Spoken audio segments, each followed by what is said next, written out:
Bora lá, estudante, beleza? Bom, eu vou iniciar aqui a nossa primeira aula de números complexos. Ela pode ser a primeira de 5 aulas, 6 aulas, sei lá. Eu acho que 5 aulas seria o ideal para você aí que quer prestar um concurso, um vestibular praticamente que envolva essa matéria, né? Ou seja, todos os outros que não são Enem. Tá? Então, assim, eu aconselho a você que se você tiver um pré-conhecimento dessa matéria, você pode acelerar o vídeo, botar num 1,5x ou 2x, ou acelerar mesmo, né, passar esse vídeo, mas se você não tem noção nenhuma, tá? Eu aconselho você a ver as aulas todas completas desde o início, tá bom? Porque eu vou contar a história para você e vou ir desenvolvendo ao longo das aulas, tá? Números complexos, tá? Eu vou começar assim para você poder entender. É, no século XV, mais ou menos, só para você ter uma ideia, tem uma equação que um matemático chamado Jerônimo Cardano,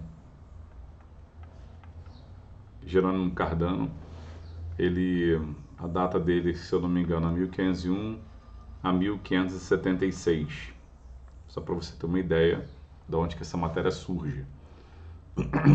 Essa matéria não é tão antiga assim quanto uma geometria plana. Jerônimo Cardano, ele criou uma fórmula para as equações de terceiro grau, assim como Bhaskara criou para de segundo. Você sabe muito bem que Bhaskara lá, na verdade nem foi Bhaskara, né? Foi outra pessoa, mas enfim. Q menos B é mais ou menos a raiz de delta sobre 2A. Jerônimo Cardano criou uma fórmula para uma equação de terceiro grau. A equação ela era mais ou menos assim: x ao cubo mais p que multiplica x é igual a q, tá? Só para você ter uma ideia. Ele elaborou uma fórmula, certo? Foi ele o criador dessa fórmula, que resolvia qualquer equação desse tipo, certo? Então, por exemplo, tanto que, como ele foi o criador da fórmula de terceiro grau, teve outro matemático chamado Tartaglia que tentou disputar com ele 30 equações de terceiro grau e Cardano ganhou de 30-0, porque Cardano foi o cara que criou a fórmula. Aí, ao tentar resolver essa equação, que é x ao cubo é igual a 15x mais 4, exatamente no mesmo modelo que está a equação aqui anteriormente, né? Cardano sabia que x igual a 4 é solução. Veja bem, ele sabia que x igual a 4 é solução, até porque se você testar você vai perceber. 4 ao cubo é igual a 15 vezes 4 mais 4. Ok, certo? Só que na hora de aplicar a fórmula por ele mesmo conhecida, é uma fórmula grandona, eu não sei agora de cabeça, mas é algo tipo assim, ó, raiz cúbica, mais uma outra raiz cúbica, uma fórmula grandona, lá em 1501.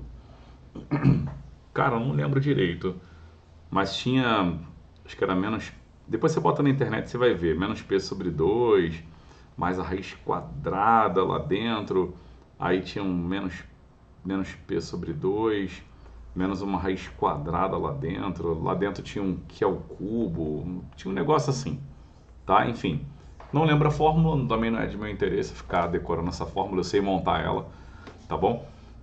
E também não vai cair para você. Mas quando ele aplicou a fórmula dele, né, para essa equação, ele chegou na seguinte expressão: raiz cúbica de 2 mais raiz de menos 11. Não, aliás, desculpa. Raiz de menos 121. Esse aqui eu lembro. Mais a raiz cúbica de 2 menos a raiz de menos 121. Entenda, nessa época não existia raiz quadrada de número negativo. Não existia ali praticamente raiz quarta de menos 2, nem raiz oitava. Existia assim, raiz cúbica de menos 8, né, que era menos 2 e tal. Então não existia. Como não existia, tipo, isso aqui ficou parado. Na época ninguém conseguiu resolver, porque a matéria de números complexos não havia existido. Só que um discípulo de Cardano chamado Bombelli, ele teve uma brilhante ideia de pegar a raiz cúbica de 2 mais... Ele escreveu como sendo raiz de 121 vezes a raiz de menos 1. Ele fez assim, ele foi o cara ousado, né? Dependendo de como que ele fez isso, poderia até ser levado para fogueira, né? Mas foi algo bem surreal. Ele pegou e falou que isso era do tipo A mais B raiz de menos 1. Certo? Ele teve essa ousadia. Quando o Bombelli foi terminar o que Cardano não tinha terminado, certo? Ele pegou esse raiz cúbica de... Veja bem, o I não existia ainda, sacou? I é de Imaginarium. Na época chamava de Imaginarium e tal. Então ele levou o cubo dos dois lados. Ele levou o cubo dos dois lados, fez o desenvolvimento, do qual eu vou pular essa etapa, tá? Não preciso desenvolver. E ao fazer o desenvolvimento, ele conseguiu encontrar para valores de A e B, ele conseguiu encontrar 2 e 1, se eu não me engano, tá bom? Ou seja, deu certo. Aí várias teses, vários congressos, várias reuniões naquela época, no século XV, para aceitação da ideia de que esse número poderia ser trabalhado com ele, né? A ideia de que esse número existe, bem interessante, tá? Mas na época, como eu te falei, naquela época não existia. Daí para frente começou a ser largamente utilizado. Só que o que acontece? Até então você tinha vários conjuntos. O conjunto dos números naturais, tá? Envolvendo o conjunto dos números naturais, você tem aqui o conjunto dos números inteiros, que é onde você tem o aparecimento de números negativos, como menos 3, menos 2. Envolvendo aqui o conjunto dos números inteiros e os naturais, você tem o conjunto Q dos racionais, onde começou a aparecer algumas frações, como 2/3, menos 7/2, não é isso? Por aí. De forma separada não se misturam, você tem os não racionais, ou irracionais, né, que é raiz de 2, π, e esses números assim, né? E agora você tem o aparecimento de novos números, né, como 2 mais i, certo? Como 3 menos i, como 2i, que são chamados de números imaginários. Tá ok? Esse conjuntão ficou conhecido como o conjunto dos números complexos. Então, 2 é um número complexo, 3 é um número complexo, menos 3/7 é um número complexo. Todo número que você conhece até hoje, ele é denominado número complexo. Só que quando tem o izinho, esse i, ele é o número imaginário. Quando tem o i, é imaginário. Tá? É assim que funciona.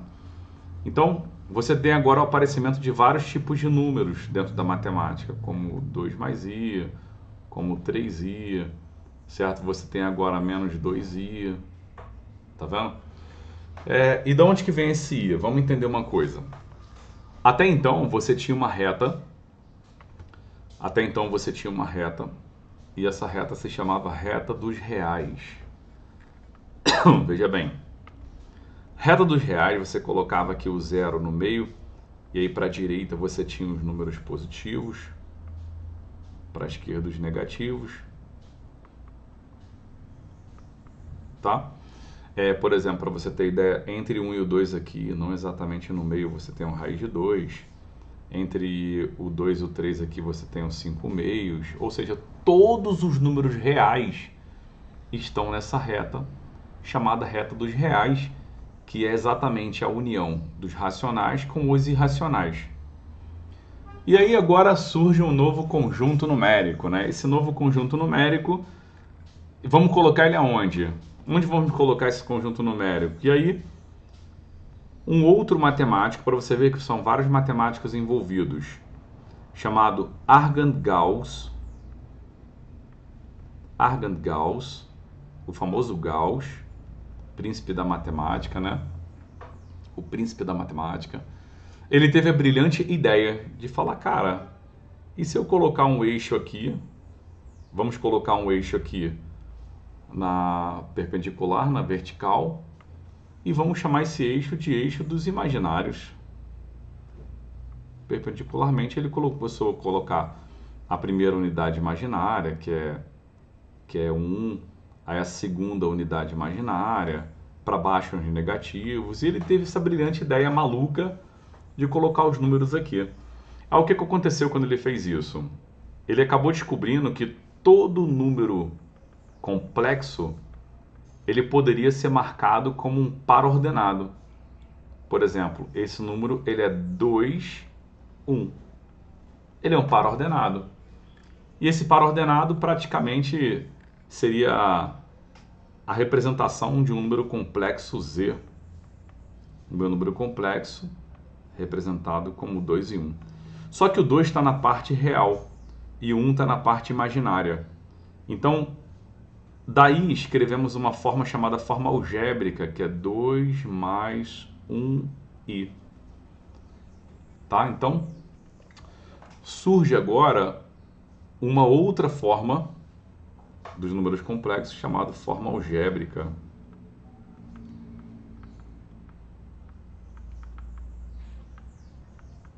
Forma algébrica de um número complexo.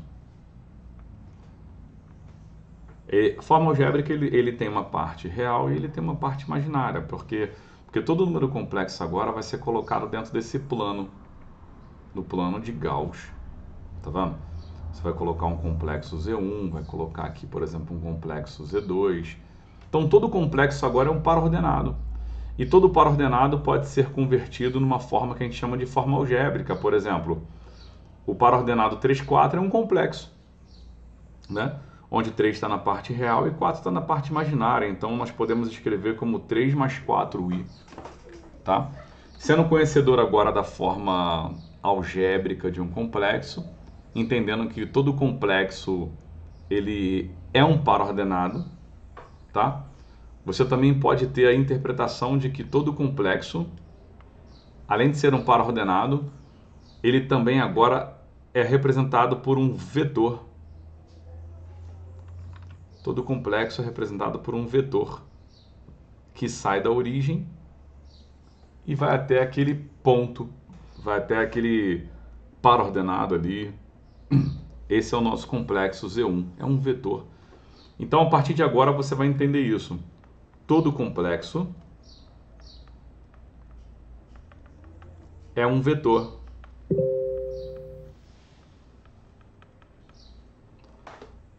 Ou ainda, todo complexo é um par ordenado.